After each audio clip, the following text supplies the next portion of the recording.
Assalamualaikum warahmatullahi wabarakatuh. Alhamdulillahi ala ihsani wa syukru lahu ala taufiqihi wa amtinani wa asyhadu an la ilaha illallah wahdahu la syarika lahu ta'ziman li sya'ni wa asyhadu anna muhammadan abduhu wa rasuluhu da'i ila ridwani wa sallallahu wa sallama alaihi wa ala alihi wa sahbihi wa ikhwani amma ba'd. Ayyuhal ikhwa wal akhwat, a'azzani wa a'azzakumullah.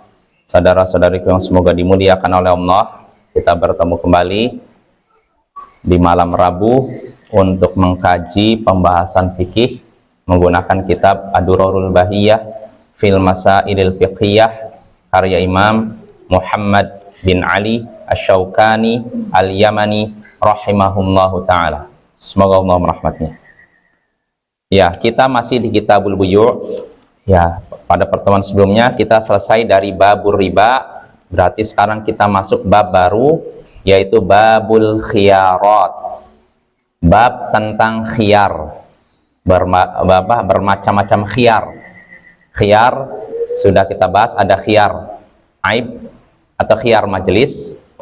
Khiyar itu hak untuk meneruskan atau membatalkan jual beli. Nah, ini ada namanya khiyar majelis, hak untuk meneruskan atau membatalkan jual beli selama masih di majelis, masih di tempat jual beli. Dan ada khiyar syart atau khiyar aib dulu, ada hak untuk meneruskan atau membatalkan jual beli karena adanya aib. Aib itu artinya cacat pada barang. Lalu yang ketiga ada khiyarus syart, yaitu hak untuk meneruskan dan melanjutkan membatalkan jual beli karena syarat tertentu. Ya, syaratnya misalkan ya silahkan lanjut jual beli dengan syarat 3 hari. Kalau sudah 3 hari tidak dikembalikan atau tidak ada komplain, berarti sudah sah. Nah, itu contohnya. Nah, kita langsung masuk saja penjelasan yang disebutkan oleh Imam Asy-Syaukani. Di sini kata Imam Asy-Syaukani babul khiyarat, bab tentang khiyar-khiyar. Artinya macam-macam khiyar.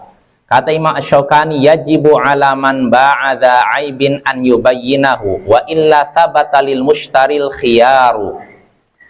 Wajib atas orang yang menjual sesuatu yang mengandung aib, wajib atas orang yang menjual barang yang memiliki aib, memiliki cacat, untuk menjelaskannya, untuk menjelaskan kepada pembeli. Kalau tidak, maka si pembeli punya hak khiyar. Khiyar artinya hak untuk membatalkan jual beli atau meneruskan. Nah, ini pembahasan pertama. Kata Imam Asy-Syaukani, wajib atas penjual, orang yang menjual sesuatu yang mengandung aib, mengandung cacat, mengandung kerusakan, untuk menjelaskannya kepada pembeli. Kalau dia tidak melakukan itu, maka si pembeli punya hak khiyar, hak untuk membatalkan atau meneruskan jual beli. Jadi bisa dia batalkan, karena Anda tidak menjelaskan ini, di sini ternyata ada cacatnya nih, HP nih, dan Anda tidak menjelaskan, berarti udah saya kembalikan. Ini punya hak begitu Bapak ya. Apa dalilnya? Apa dalilnya bahwasanya itu wajib atas siapa? Penjual.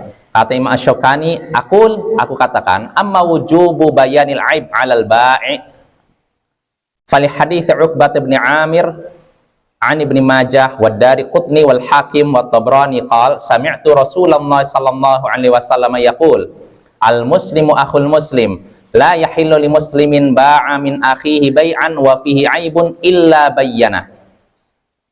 Kata Imam Asy-Syaukani, adapun wajibnya menerangkan aib atas penjual, adapun kewajiban penjual untuk menjelaskan aib yang ada pada barang yang ia jual, itu berdasarkan hadis Uqbah bin Amir dalam Sunan Ibnu Majah, Sunan Daruqutni dan Al-Hakim dan Tabrani. Uqbah bin Amir berkata, aku mendengar Rasulullah sallallahu alaihi wasallam bersabda. Artinya hadisnya bersambung apa Rasulullah SAW. Aku mendengar Rasulullah SAW bersabda, seorang muslim adalah saudara bagi muslim yang lain. tidak halal bagi seorang muslim menjual sesuatu yang mengandung aib, mengandung kerusakan, mengandung cacat. Tidak halal bagi seorang muslim menjual kepada saudaranya sesuatu yang mengandung aib, kecuali dia jelaskan kepada siapa? Pembelinya, kepada saudaranya itu. Kata Nabi, sekali lagi, tidak halal bagi seorang muslim yang menjual sesuatu kepada saudaranya sedangkan di situ ada aib, kecuali dia harus menjelaskannya. Kenapa hadisnya diawali dengan muslim? Apa jadinya kalau orang kafir kalau dijelasin gimana? Orang kafir, kalau kafir dhimmi, ya harus sama. Memang yang masalah ini ada perbedaan pendapat. Ada sebagian menyatakan bukan terkait ini ya, apa adalah hadis apa dulu tuh, akhul muslim la yahillu. Apa dulu pernah kita bahas ya. Jadi lafal hadisnya akhul muslim, oh gibah. Bapak. Nah, ini pembahasan gibah Bapak nih. Kan gibah, kan Nabi ditanya, atadruna mal gibah, tahukah kalian apa itu gibah? Gibah itu apa Bapak? Gunjing kalau bahasa Indonesianya kan. Maka para sahabatnya nyatakan, Allah wa rasuluhu a'lam, Allah dan Rasulnya lebih tahu. Maka Nabi pun menyatakan, gibah itu adalah dzikruka akhaka bima yakrah. Engkau menyebutkan tentang saudaramu apa yang tidak ia sukai. Engkau menyebutkan tentang saudaramu apa yang tidak ia sukai. Apa yang dia tidak ia sukai? Ya, misalkan tentang fisiknya mungkin, kalau dibicarakan dia merasa malu. Berarti namanya gibah. Atau bukan fisik tapi perilakunya. Misalkan si ini, orang ini sering mukul istrinya. Kita sebutkan, oh si fulan tuh sering mukul istrinya. Ini kalau kedengaran oleh si fulan, suka tidak? Tidak kan? Berarti namanya ghibah. Nah di sini Bapak, Nabi menyatakan dzikruka akhaka, engkau menyebutkan tentang saudaramu. Maksudnya apa ini saudaramu di sini? Muslim. Jadi tentang muslim, kita menyebutkan tentang seorang muslim apa yang tidak ia sukai. Nah yang jadi pertanyaan, bagaimana dengan orang kafir? Apakah orang kafir saudara bagi muslim? Tidak. Terus bagaimana hadis ini berlaku tidak? Sebagian ulama menyatakan hadis ini nggak berlaku bagi orang kafir. Nggak berlaku karena yang namanya orang kafir bukan saudara bagi muslim. Artinya apa? Kalau orang kafir, maksudnya kafir dhimmi ya, bukan kafir harbi. Karena ada kafir, kan ada dua. Kafir yang dhimmi, hidup di tengah-tengah kaum muslimin, hidup damai, rukun. Dan yang kedua kafir harbi, yang memerangi kaum muslimin. Kalau kafir harbi bukan pembahasan kita. Jangankan menggibahi mereka, menghabisi pun boleh, ya nggak? Ya kan? Jangankan menjatuhkan kehormatan mereka, menjatuhkan nyawa mereka, boleh tidak? Karena mereka kan memerangi dengan senjata kan? Ya contohnya kalau Yahudi lah, Yahudi sekarang nih yang disebut Israel tuh, kan kafir harbi kan? Ya kan? Boleh bagi kaum muslimin untuk ini ya, kalau memang mampu, tidak timbul mudorot ya. Nah, kalau kafir harbi bukan pembahasan kita. Nah, pembahasan kita bagaimana dengan kafir dhimmi, kafir yang hidup damai dengan kaum muslimin di bawah naungan pemerintah muslimin. Nah, sebagian ulama menyatakan enggak, ghibah itu pokoknya untuk muslim. Kalau orang kafir, walaupun kafir dhimmi, enggak berlaku ghibah. Artinya kalau kita membicarakan aibnya, enggak dianggap dosa. Ya karena kata Nabi, yang namanya ghibah, engkau menyebutkan tentang saudaramu. Saudaramu di sini maksudnya muslim. Nah, ini pendapat sebagian ulama Bapak. Tapi ulama lain menyatakan tidak. Tetap walaupun kafir dhimmi berlaku juga ghibah bagi dia. Kalau kita menggibahi dia dapat dosa. Kenapa? Bukankah teks hadisnya engkau menyebutkan tentang saudaramu? Orang kafir bukan saudara kita kan? Ya tidak Bapak? Ya memang betul.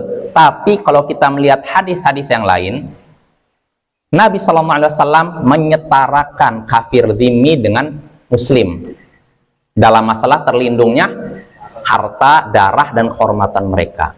Nah ketika kita menggibahi kafir dhimmi, berarti menjatuhkan kehormatan dia tidak?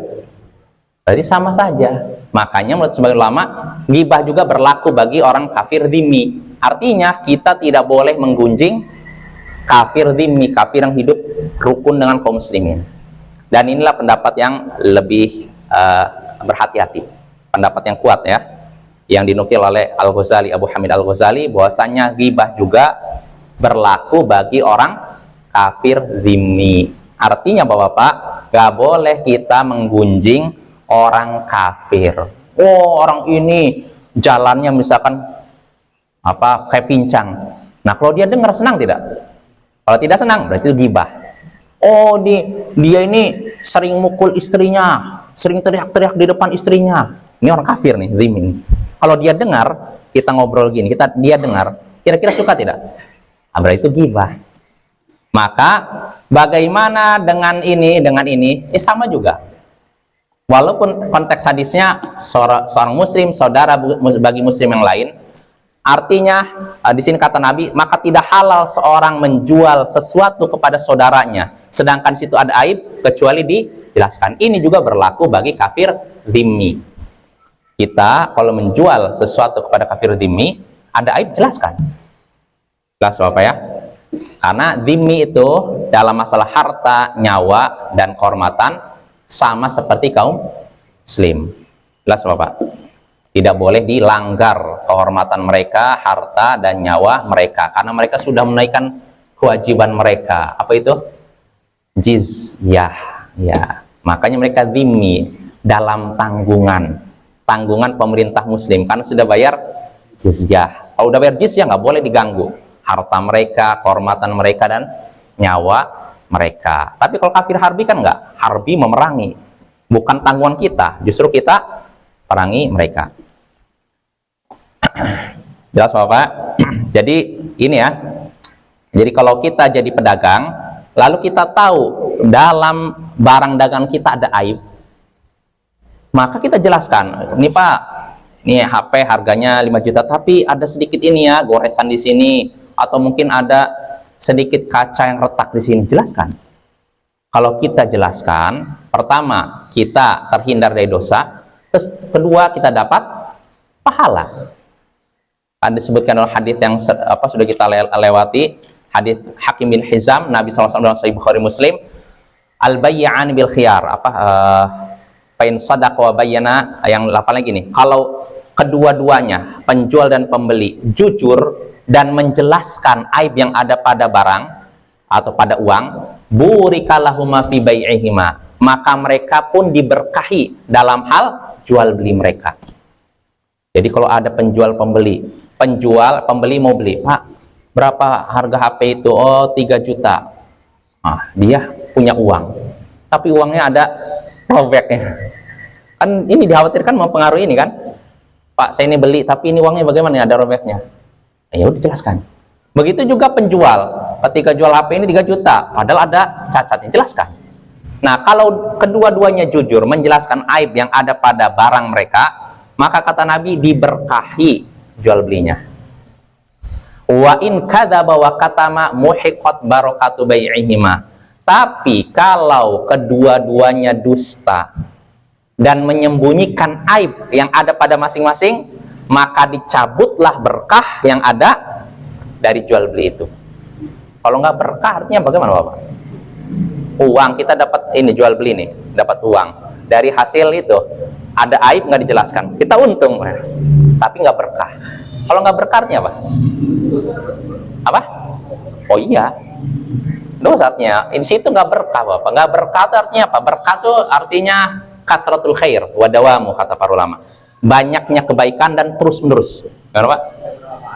Iya, artinya seorang diberkahi, hartanya diberkahi, keluarganya diberkahi. Artinya ada kebaikan, banyak kebaikan dan terus menerus. Kan ini kan yang kita inginkan kan? Kita nggak ingin cuma harta banyak tapi nggak diberkahi, nggak ada kebaikan. Kita nggak ingin jabatan tinggi tapi nggak diberkahi, nggak seperti itu. Kita ingin punya harta yang diberkahi, jabatan yang diberkahi, keluarga yang diberkahi, istri yang diberkahi, anak yang diberkahi. Nah ini yang kita harapkan ya. Bukan sekedar numpuk harta, cari jabatan setinggi mungkin. Enggak, bukan itu tujuan hidup kita. Kita cari berkah dari Allah. Nah, kalau misalkan ada dua pembeli dan penjual, jual beli tapi menutupi aib, tidak jujur, dicabut berkahnya itu. Nah, pertanyaannya Bapak, ini pertanyaan yang unik. Bagaimana kalau salah satunya aja yang dusta atau menyembunyikan aib? Kan dalam hadis disebutkan kalau kedua-duanya jujur menjelaskan aib maka diberkahi kan. Nah tapi kalau kedua-duanya dusta, penjual pembeli dusta plus menyembunyikan aib mereka masing-masing, maka kata Nabi dihapuslah, dilenyapkanlah berkah dari jual beli itu. Ini kan kalau dua-duanya kan. Tapi kalau salah satunya aja, misalkan pembelinya aja yang mau beli sesuatu, Pak berapa harganya? 3 juta. Ya udah, uang yang udah robek, yang kira nggak laku di bagian tengah dia tumbuk, nih 3 juta. Oh ya, pergi dia langsung lari. Pas penjual lihat, wah robek, dan kalau diperbaiki udah nggak mungkin, berarti nggak jujur kan. Nah pertanyaannya, apakah berkah dalam jual beli itu hilang bagi si penjual? Bagaimana Pak? Atau kasusnya bukan pembelinya, penjualnya. Penjual dia jual HP misalnya 3 juta, ada aibnya tapi disembunyikan. Berapa Pak itu Pak? 3 juta. Oh, ya udah saya beli. Ada, masih nggak dijelaskan. Nah setelah itu ternyata sadar, oh ini HP-nya ada masalahnya, mungkin apalah rusak apanya gitu kan. Dia tidak menjelaskan, tapi si pembeli dia jujur bahwa uang yang jelaskan ini ada sedikit ini, jelaskan. Tapi penjualnya tidak jujur, menyembunyikan aib. Nah pertanyaannya, apakah jual belinya diberkahi atau tidak itu?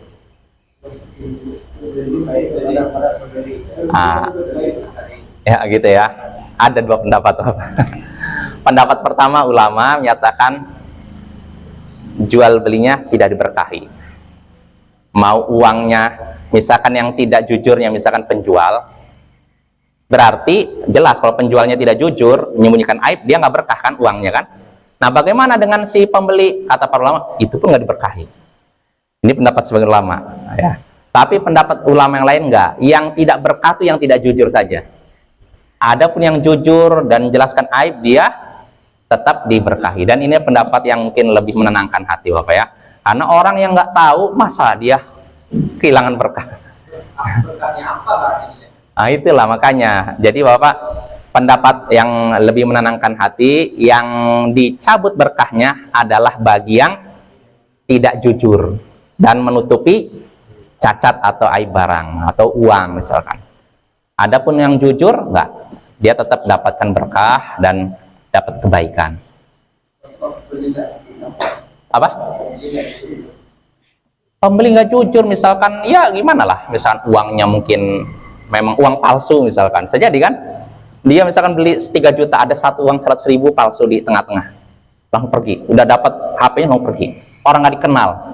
Misalkan anggap orang pergi ke Padang, ya orang Padang dari sini kan, orang Padang nggak tahu ini dari mana, di si Beirut atau dari mana nggak tahu kan, dia beli, oh apa HP 3 juta, yaudah bukan uang. Nah uang palsunya di tengah, enggak, dia langsung hitung, dia kurang perhatian mungkin karena diajak ngobrol, dialihkan supaya nggak perhatian dengan itu, oh ini berapa ya, udah pergi.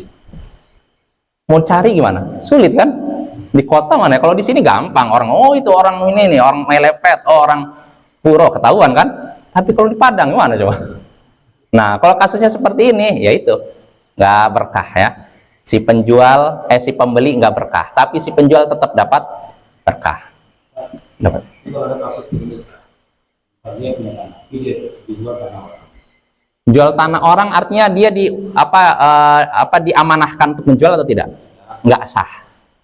Karena syarat jual beli dia memiliki barang yang akan ia jual. Itu termasuk syarat sah jual beli. Jadi kita nggak bisa menjual sesuatu yang tidak kita miliki. Misalkan saya menjual motor tetangga. Kamu nggak motornya modelnya gini, punya tetangga saya nggak tahu, saya jual aja, nggak boleh itu, nggak sah. Nah itulah ya. Kecuali kalau diberikan amanah saya, misalkan tolong ya Pak jualkan motor saya gini, nah itu lain lagi.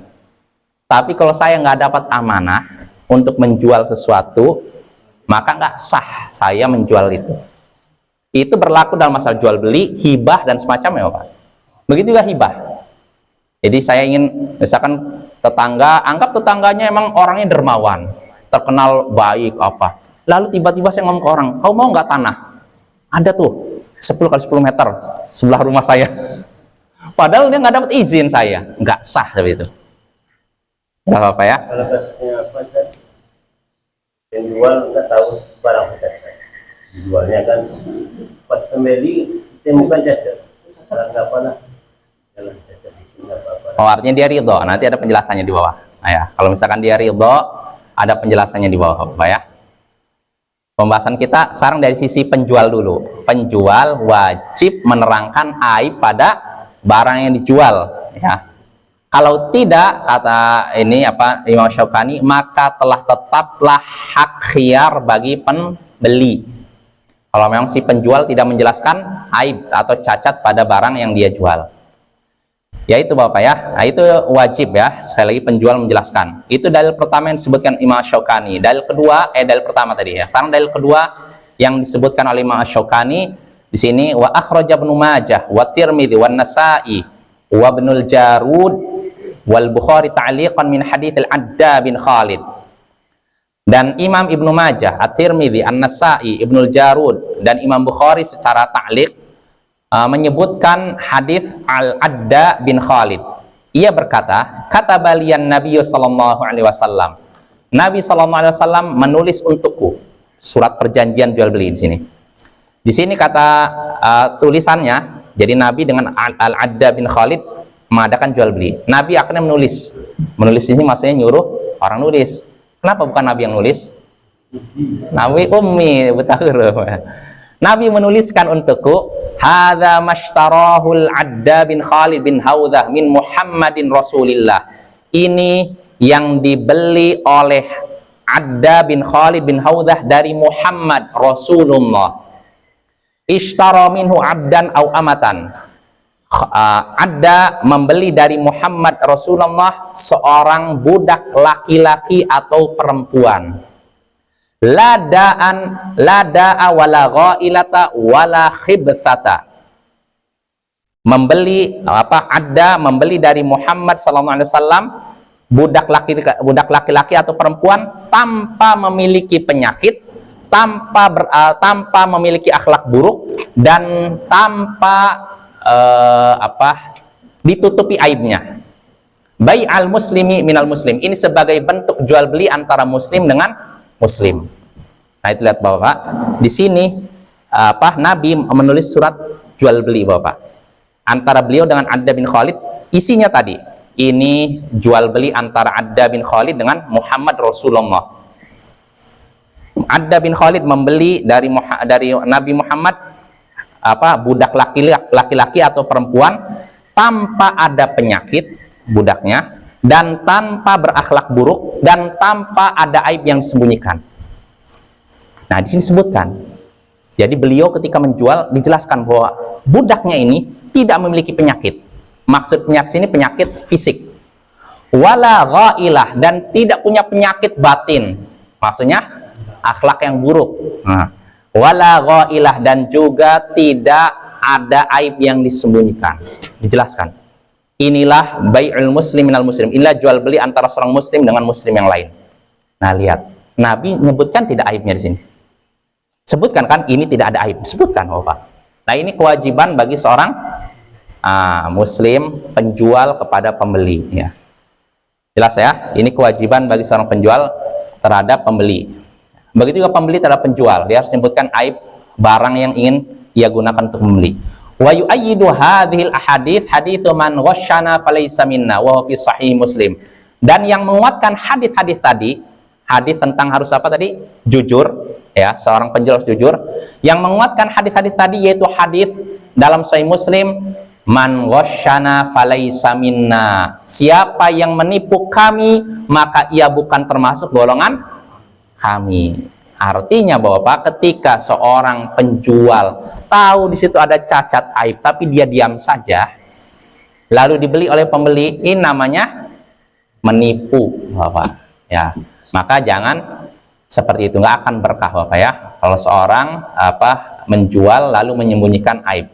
Kata Imam Syaukani di sini, fadallat hadhil ahaditsu ala anna man ba'a dza aibin walam yubayyinhu faqad ba'a bai'an la yahillu syar'an. Hadis-hadis tadi menunjukkan bahwa siapa yang menjual barang yang mengandung aib, mengandung cacat, tapi ia tidak menjelaskannya, maka sungguh ia sudah menjual sesuatu yang tidak dihalalkan dalam syariat. Tuh. Fayakunul mushtari bil khiyar in radiyahu. Fayaqul mushtari bil khiyar. Maka dalam hal tersebut, kalau memang terjadi si penjual menjual sesuatu tanpa dijelaskan aibnya, maka kalau kasusnya seperti itu, pembeli punya hak khiyar. Hak khiyar apa? Membatalkan atau meneruskan jual beli. In radiyahu faqad atammal bai', faqad athimal bai' wa sahhal bai'u liwujudil manati syar'i wa huwa taradi. Jadi kalau ternyata nih si pembelinya ridha artinya gini, setelah dia beli nih HP, oh katanya 3 juta, dia pulang ke rumah, ya ternyata ada cacat, ya udahlah, dah saya pasrah aja istilahnya gitu. Kata saya kan gitu, pasrah aja. Maka bagaimana nih? Kata Imam Asy-Syaukani, kalau memang seperti itu, si penjual sudah dosa. Kalau si pembelinya nih tidak mengembalikan, udahlah, pasrah ibaratnya, udah pasrah rela aja lah. Maka si penjual sudah dosa. Tapi jual belinya bagaimana? Sah, kata Imam Asy-Syaukani. Kenapa? Karena adanya alasan syar'i di situ. Yaitu apa? Tarodi, saling ridho. Ya, walaupun saling ridhonya di ujung, tapi tetap dosa kena dia. Jelas apa ya? Nah, inilah makanya hati-hati ya. Jangan sampai kita menjual sesuatu yang ada aib ya.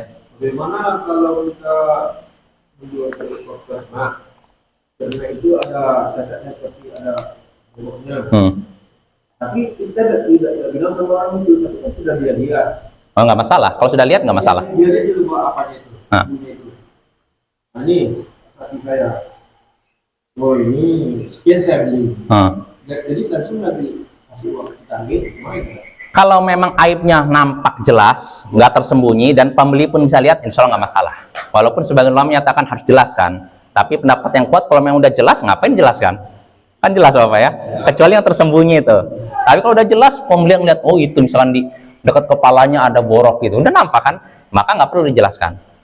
Nggak apa-apa dibeli, dijual langsung. Yang jadi masalah itu kalau tersembunyi Pak aibnya.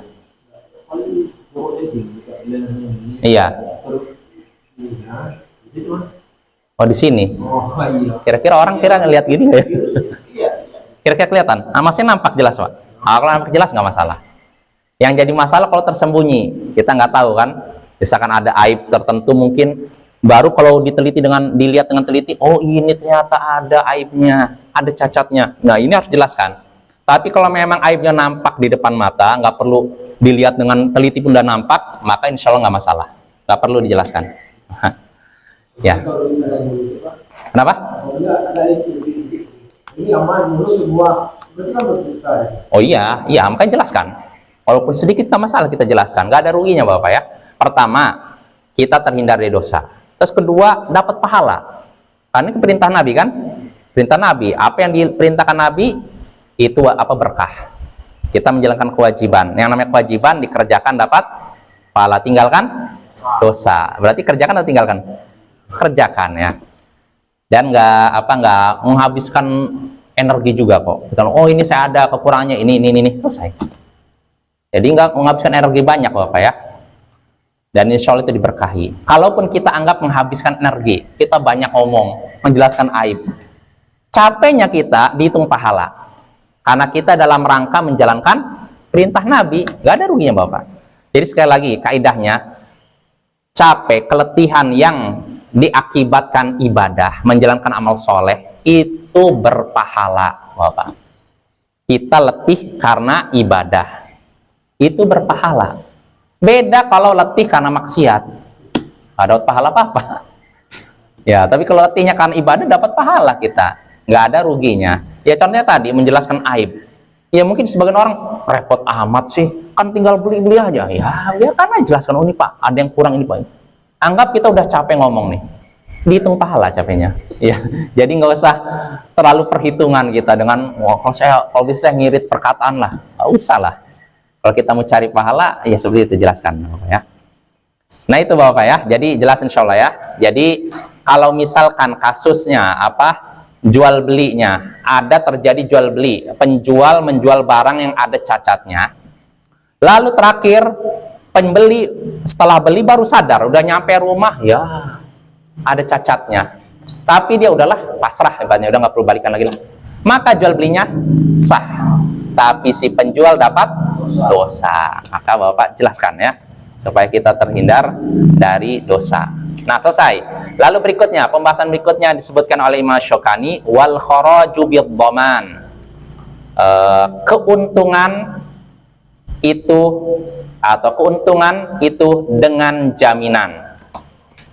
Keuntungan itu dengan jaminan. Keuntungan itu dengan tanggungan. Maksudnya apa? Keuntungan yang didapatkan seorang didapatkan dengan menanggung resiko kerugian. Keuntungan yang didapatkan oleh seorang sebanding dengan resiko yang mesti ia tanggung, yang mesti ia jamin. Maksudnya begitu. Artinya gini, siapa yang ingin dapat untung, berarti dia harus siap menanggung resiko rugi. Dan siapa yang siap menanggung resiko rugi, berarti dia berhak dapat keuntungan. Nah, itu Bapak ya. Apa dalilnya? Di sini Mas Syukani menyebutkan dalilnya. Wa amma kaunul kharaji bid-dhaman fali hadithi Aisyah 'inda Ahmad wa ahli sunan wa Nasa'i wa Tirmidzi wa Ibnu Majah wa Syafi'i wa sahahahu Tirmidzi wa Ibnu Hibban wa Ibnu Jarud wal Hakim wa Ibnu Qattan wa Ibnu Khuzaimah anna Nabiyya sallallahu alaihi wasallam qada annal kharaja bid-dhaman. Nah, adapun manfaat seorang didapatkan dengan menanggung resiko kerugian, ini berdasarkan hadis Aisyah dalam Musnad Ahmad dan kitab-kitab Sunan Abu Daud, Nasai, Tirmidzi, Ibnu Majah, dan juga diriwayatkan oleh Imam Syafi'i, disahihkan oleh Tirmidzi, Ibnu Hibban, Ibnu Jarud, Hakim, dan Ibnu Qattan dan Ibnu Khuzaimah, bahwasanya Nabi Shallallahu Alaihi Wasallam memutuskan keuntungan itu dengan apa? Menanggung resiko kerugian. Wa fi riwayat, dalam satu riwayat sebutkan kata Imam Syukani, anna rajulan ibta'a ghulaman fastaghallahu thumma wajada bihi aiban faraddahu bil aib faqala al bai' ghullatu 'abdi faqala an-nabiy sallallahu alaihi wasallam al ghullatu bid-dhaman. Nah, ini Bapak nih. Dalam suatu riwayat disebutkan ada seseorang, supaya kita lebih jelas maksudnya, ada seseorang membeli budak laki-laki di sini. Lalu dia memanfaatkannya, mempekerjakannya, mungkin untuk apa? Untuk bajak sawah kah, untuk kerjaan ngecat kah, atau apa? Dia beli budak lalu dia manfaatkan. Setelah itu ternyata si pembeli ini mendapati aib pada budak tersebut. Mungkin aibnya, mungkin ada yang cacat apanya, badannya mungkin, atau mungkin dia punya penyakit yang dianggap apa bisa nular kah. Jadi pembeli ini dapat, loh kok ada aib ternyata si budak ini. Akhirnya apa yang dia lakukan? Faraddahu bil aib. Akhirnya dia pun kembalikan budak itu kepada penjual karena ada apa? Aibnya. Faqala al bai', maka akhirnya si penjual pun protes. Jadi kata penjual berkata kepada Nabi, "Wahai Rasulullah, gimana nih?" Katanya, "Ghullatu 'abdi." Dia sudah ngambil manfaat dari budakku. Artinya udah dipakai kok malah dibalikan, gimana ini? Jelas Bapak ya? Jadi dia udah beli nih, kan udah bayar nih. Nah, sudah dipakai, ternyata katanya ada aib, dibalikan lagi. Maka bagi penjual ini nggak adil katanya. Gimana nih? Dia udah pakai budak saya terus dibalikan lagi. Gimana nih wahai Nabi? Maka kata Nabi SAW, al-ghullatu bid-dhaman. Manfaat itu sebanding dengan apa? Resiko menanggung kerugian. Atau keuntungan sebanding dengan resiko atau menanggung resiko. Artinya gini, manfaat, keuntungan itu akan didapatkan dengan menanggung resiko yang muncul. Istilahnya gitu. Maksudnya apa Bapak? Supaya lebih jelas gini. Si pembeli budak tadi, dia kan beli budak kan? Ya kan? Budak ini kasusnya dalam masa khiyar. Khiyar itu artinya ada apa? Ada pilihan berapa hari mungkin. Kalau misalnya nggak jadi, dibalikan kan? Kalau misalnya jadi, udah biarkan. Nah ternyata ketika lagi udah beli, udah dipakai, ternyata ada aib. Nah saya mau nanya nih, ketika dalam masa khiyar tadi, dia udah beli nih budak. Dalam masa khiyar tadi, ternyata budaknya mati. Misalkan nih, meninggal atau semacamnya. Apa? Mati normal, maksudnya mati meninggal lah, mau meninggal atau dia kecelakaan atau apalah. Nah, kira-kira bisa tidak si pembeli ngomong ke penjual, nih budaknya mati, balikan uang saya? Bisa nggak? Bisa nggak? Nggak bisa kan? Nah, jelas apa ya? Jadi kalau begitu dia bisa mempekerjakan budaknya. Ini kan keuntungan kan? Tapi dengan nanggung resiko mati, ya kan? Kalau mati dia nanggung resikonya kan? Maka dalam hal ini si pembeli berhak dapat keuntungan dari budak ini dengan di pekerjaan ini dan itu. Karena apa? Ketika dia memanfaatkan itu, dia harus menanggung resiko seperti tadi. Makanya Nabi nolak si penjual. Artinya manfaat ini sesuai dengan resiko yang mesti ditanggung. Dia sudah nanggung resiko kalau budaknya mati, maka dia juga berhak dapat manfaat. Jelas apa maksudnya? Ini kaidah seperti ini berlaku dalam semua muamalah, termasuk jual beli. Contohnya apa ya? Misalkan, misalkan ini Bapak, mudharabah, sistem bagi hasil. Kan gini kan, sistem bagi hasil kan kayak gini. Yang namanya mudharabah tuh gini, misalkan saya punya modal Bapak. Saya misalkan ke Jais, nih Jais, gunakan untuk usaha ternak lah, sapi. Ini uang misalkan 30 juta. Dapat berapa sapi itu? 30 juta Jais. 10 ya? 2 ya? 3 sapi. 2 lah, anggap 2. Nih. Nah, ketika saya udah ngasih ke dia 30 juta, dengan syarat apa? Dengan perjanjian ya udah nanti kalau misalkan punya hasil menghasilkan anak 2, 3, 70% untungnya untuk saya, 30% untuk Jais. Jelas Bapak? Ini namanya mudharabah, bagi hasil. Nah, kalau untung usahanya saya dapat untung, Jais dapat untung.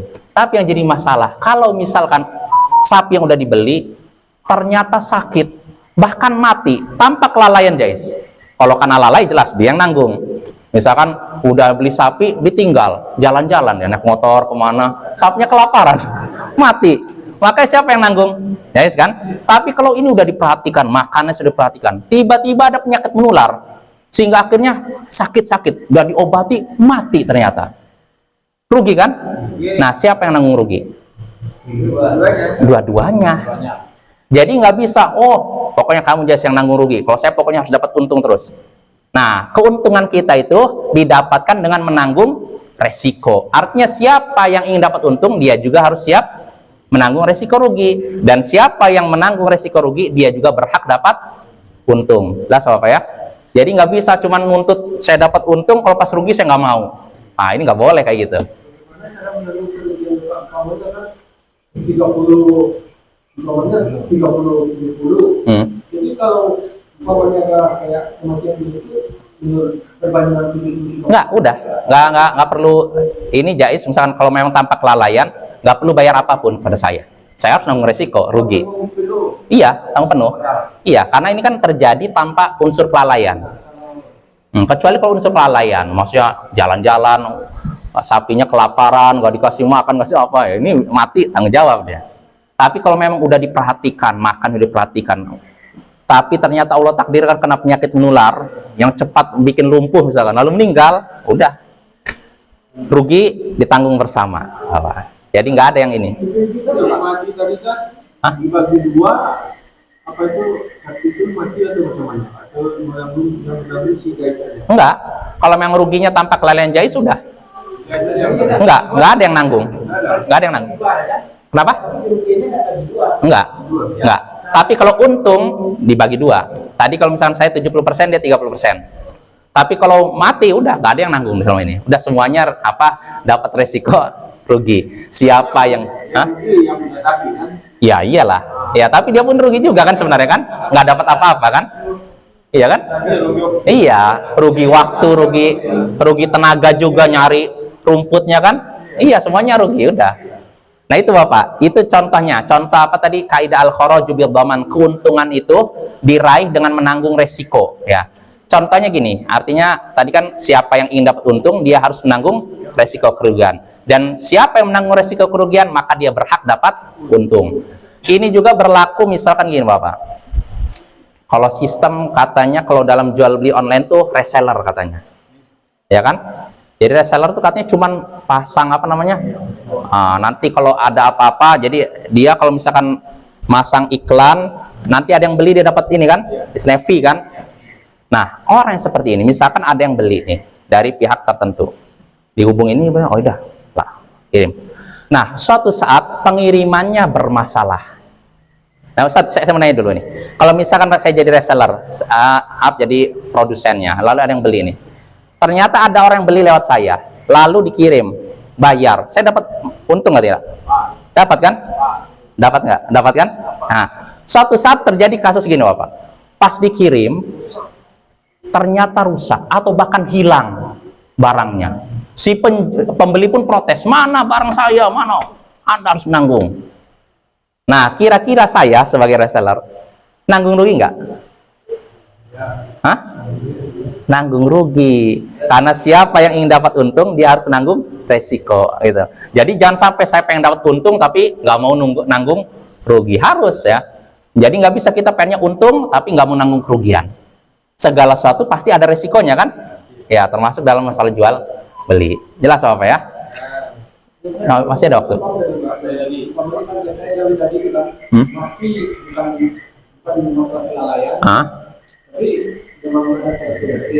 Jadi yang jauh itu apa kayak guys jadi kan apa dia juga dari Enggak. jadi istilahnya yang pemodal aja. Pemodal aja, pemodal. Iya, pemodal. Kan ada juga bisa jadi kan kita apa kan kamu dapat kita bagi dua aja. 30% beli apa itu? Oh, enggak. Bisa jadi Pak. Istilahnya kan ini kan bukan saya saja yang apa beli sendirian. Kamu kan kalau Enggak seperti itu. Modal saya 30. Apa? Ini modal 30 juta. Hah? Kalau saya rugi nanti aku tanggung 30 ya. Oh, nggak bisa. Ya itu kaidahnya tadi, al-kharaju bil dhaman. Manfaat itu sebanding dengan resiko nanggung kerugian. Jadi jangan sampai seorang pengennya untung terus tapi nggak mau nanggung resiko rugi. Nah, itu bisa ujung-ujungnya nanti ke riba juga. Maka Bapak segala sesuatu pasti ada apa? Untung dan ada resiko rugi. Itulah jual beli kan? Itu untungnya. Kalau untung ya rugi nggak ada. Kalau memang tanpa kelalaian udah tanggung sama udah. kadang bisa terjadi dalam praktek mereka orang awam kan nggak bisa saya nanggung. Nah itulah makanya orang awam perlu belajar fikih.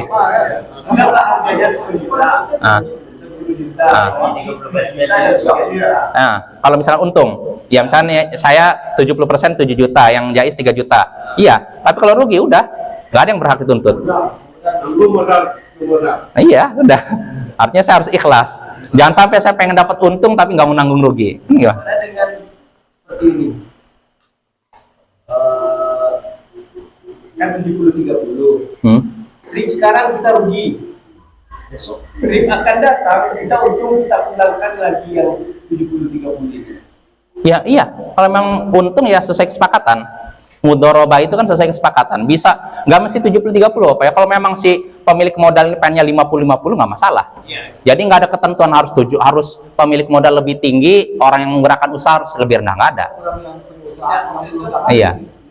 Iya, cuman keumumannya kayak gitu kan. Orang pemodal itu biasanya lebih tinggi kan keuntungannya kan. Kalau yang penggeraknya, orang yang menjalankan usahanya biasanya lebih kecil. Jadi Pak, orang yang menggerakkan itu bisa melihat risikonya. Iya, makanya artinya itulah masing-masing ada ininya. Apa tuh Pak? Itu kan misalnya saya punya sakit ekor. Dipelihara oleh di kursi itu. Tapi aku selama 1 tahun atau 1 bulan, itulah kira-kira 1 tahun paling lama atau 1 bulan cepatnya, sapi itu mati sama dia. Kan belum beranak itu. Tanpa kelalaian. Ya kelalaian dia. Oh, kelalaian dia yang nanggung. Kalau misalkan orang yang misalnya jadi istilahnya penggerak usaha itu memang lalai, dia yang nanggung. Tapi kalau tanpa kelalaian nggak nanggung. Ini Bapak mirip seperti ibaratnya kayak apa ya? Amanah lah ibaratnya. Sama seperti orang dapat amanah titipan, Bapak. Misalkan saya dapat titipan dari seorang, tolong Pak, saya mau pergi ke Padang nih, saya punya uang, khawatir hilang kalau di rumah. Saya titip aja nih, misal 10 juta. Lalu saya, dan Ya udah terakhir. Jadi kalau ternyata 10 juta ini, oh ya udah saya jaga. Saya masuk ke dalam ini, lemari saya kunci, saya pintu kunci. Ternyata udah saya jagain, saya keluar sebentar mau beli apa, masuk lagi, udah dibobol orang, hilang 10 juta. Apakah saya nanggung? Enggak, karena saya sudah menjaganya. Tapi kalau saya dapat uang 10 juta, saya naruh di depan rumah, lalu saya main dulu, ngobrol sama tetangga, gimana kabarnya ya? Kalau balik, lah, nggak ada. Saya nanggung? Ya, nanggung saya. Nah, apa ya? Karena lalai. Kalau lalai, nanggung kerugian. Ya mungkin itu Bapak ya. Udah adzan. Subhanakallahumma bihamdik asyhadu an la ilaha illa anta astaghfiruka wa atubu ilaik. Assalamualaikum warahmatullahi wabarakatuh.